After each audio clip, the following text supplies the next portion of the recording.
Oi, pessoas!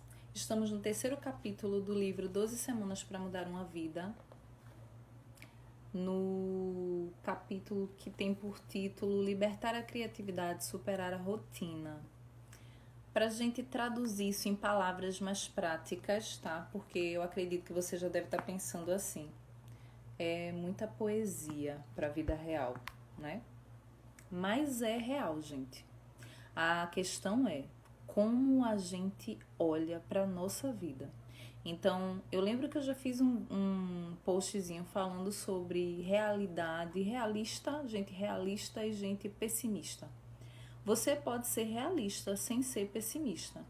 Então, você tem uma vida que se enquadra naquela rotina: trabalho, casa, paga conta, mas você pode refazer essa visão e essa rotina de maneira a fazer com que haja um colorido no meio dessa rotina tão engessada. Vamos para a prática.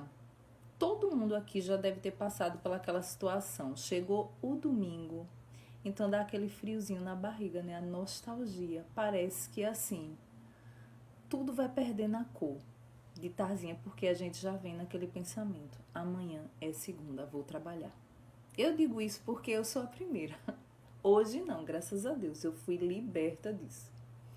Mas há alguns anos atrás, gente, iniciava o sábado, para mim era o melhor dia da semana. Quando ia chegando o domingo à tarde, depois do almoço, que, meu Deus do céu, parece que dava uma angústia. Era aquela sensação, porque segunda-feira começava toda uma rotina engessada. Acorda de manhã sem tempo para mim, né? Eu acredito que é o que acontece com muitas pessoas que estão vendo esse vídeo. Você não tem tempo para você. Você acorda, não tem um tempo saudável com seu marido, com a sua esposa, com seus filhos, porque você já acorda em cima da hora. Se não vai perder a hora, vai chegar atrasado, então come um café, um pão, come uma coisa rápida, sai para trabalhar, sem um momento de vou começar o dia. Sai para o trabalho. Metrô, ônibus, chega no trabalho onde tem um monte de gente de cara feia, um querendo puxar o tapete do outro. E quando não é essa situação, você vai para um trabalho onde você não está se sentindo realizado. É aquela monotonia. Você está acostumado a todos os dias aquela mesma coisa. Acordou, trabalhou, voltou para casa para dormir, para acordar e trabalhar. Então vamos lá. Sheila, é muita poesia para a vida real. A questão de libertar a criatividade. Quando a gente fala nessa criatividade, não é essa criatividade artística que a gente vê aí, as obras de arte, não é isso não. É uma criatividade afetiva, tá? É uma criatividade que está diretamente ligada com a minha saúde emocional. Então, que criatividade afetiva é essa? Imagine você que mora num condomínio e tem um porteiro lá. Então, um dia você simplesmente pegou uma caixa de chocolate e deu ao porteiro. E agradeceu ele por tudo que ele tem feito. Acredite, este porteiro nunca mais lhe verá do mesmo jeito. Uma ação tão simples, né? Eu me lembro muito de uma colega minha, uma amiga, que uma vez fez: Sheila, por que tu dá bom dia a todo mundo? Tem gente que nem responde, porque realmente, gente, eu gosto muito de dar bom dia às pessoas. Pra onde eu vou, por onde eu passo, eu bom dia, bom dia, bom dia. E ela uma vez fez: Sheila, por que tu dá bom dia a todo mundo? Tem gente que nem responde. Gente, nós devemos dar o que nós temos e não esperar que as pessoas nos dêem o que queremos, sem que nós façamos nada para alcançar isso. Então, quando eu dou bom dia, é uma satisfação pessoal minha, é uma coisa que eu quero para mim e que automaticamente eu desejo às pessoas. Bom dia, então eu me sinto bem com aquilo. E eu vou dizer a você o poder transformador dessas pequenas atitudes. Eu fui um dia para um hospital com a minha irmã e a gente passou por uma funcionária de serviços gerais. Quando nós fomos, aí eu disse a ela: bom dia. E ela estava super séria. Aí a gente passou normal, resolvi ir lá com a minha irmã. Quando voltamos, ela estava lá no mesmo setor. Aí eu disse de novo, né? Bom dia.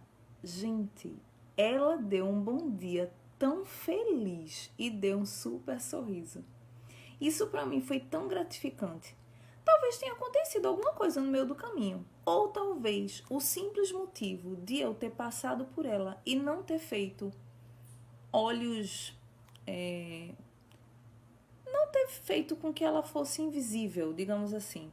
Eu passei por ela e vi que é uma pessoa como eu, cheia de expectativas como eu, que talvez estava num mau dia, porque ela estava bem séria. Talvez ela estava lá com várias preocupações, questões em casa, e alguém olhou para ela e viu a pessoa e não a servente, porque às vezes também o que acontece? Você está num ambiente onde os títulos é que determinam suas amizades. Então talvez ela tenha sentido isso. Médicos, é o corre-corre, entrou, saiu, e às vezes as pessoas elas são invisíveis. Imagine, nós somos uma raça que luta para não ficar na solidão. Mas a gente, involuntariamente, a gente trabalha para viver na solidão. Porque a gente se isola, a gente se individualiza. Vivemos num momento de tecnologia em que são várias informações, mas a maioria dessas informações são inúteis quando a gente não traz para a nossa vida prática. Então, Augusto Cury ele até comenta nesse capítulo como nós somos ricos informalmente ou informativamente falando, né? Mas essa riqueza de informação não traz nenhuma evolução para nosso bem-estar emocional, ou pelo menos para a maioria. Ele até faz um comentário, quando ele escreveu esse livro no Canadá, ele faz um comentário que eu vou ler para vocês. Ele fala aqui: o Canadá, onde ele escreveu esse livro, é um dos países de melhor qualidade de vida do mundo. Porém, essa qualidade de vida é material e não emocional. As leis fundamentais da psicologia para se ter a qualidade de vida propostas nesse programa têm sido, como em todas as demais sociedades, desrespeitadas. A classe média canadense sonha em ter uma casa própria e um bom carro, e concretiza esse sonho, mas falta sentido existencial, alegria, falta criatividade, troca de experiência, encanto pela vida. A rotina enfadonha tem levado inúmeras pessoas a ter depressão e ansiedade. Muitas se isolam dentro de suas casas e, o que é pior, dentro de si mesmas.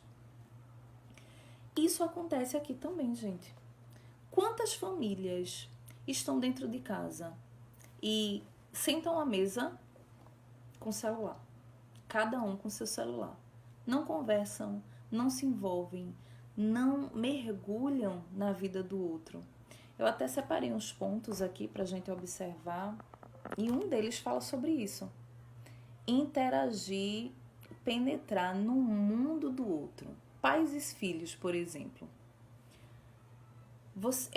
Augusto Cury é psiquiatra e ele fala de um caso, ele aborda um relacionamento entre um pai e um filho.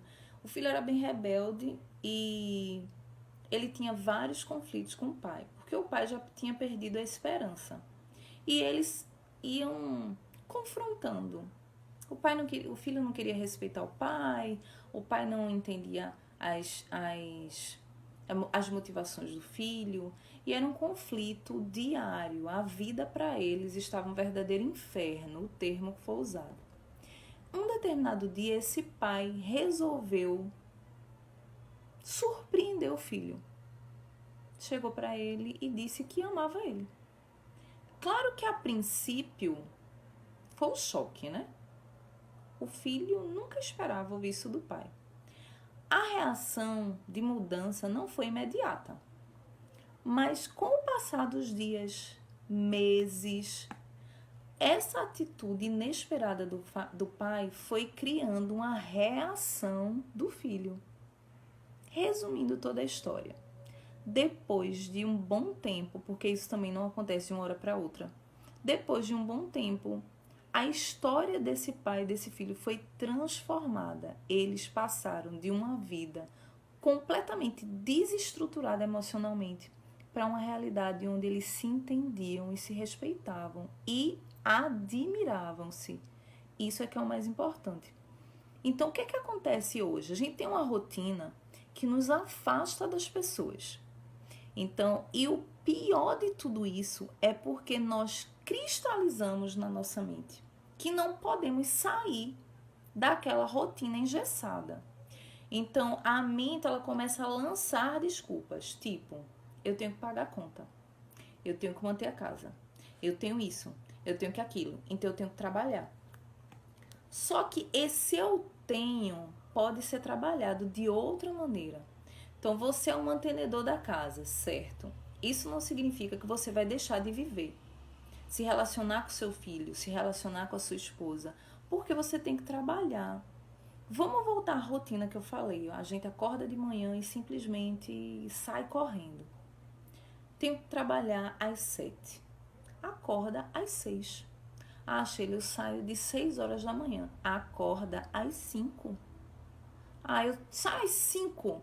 Acorda às 3, às 4. 4h20.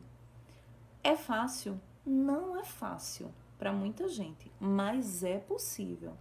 Por que eu vou acordar mais cedo? Porque você vai botar um café, você vai ler a Bíblia, você vai ler uma reflexão, você vai... Ah, eu não tenho essa prática. Então, pelo menos pega lá a xícara do café, o chá, respira, conversa com a tua esposa, dá um bom dia ao seu filho. Você está iniciando um dia que esses primeiros momentos podem te fortalecer, te dar ânimo e te dar fôlego para todo o restante do dia, que talvez seja batalha. Então, essas pequenas atitudes podem mudar totalmente a sua vida diária.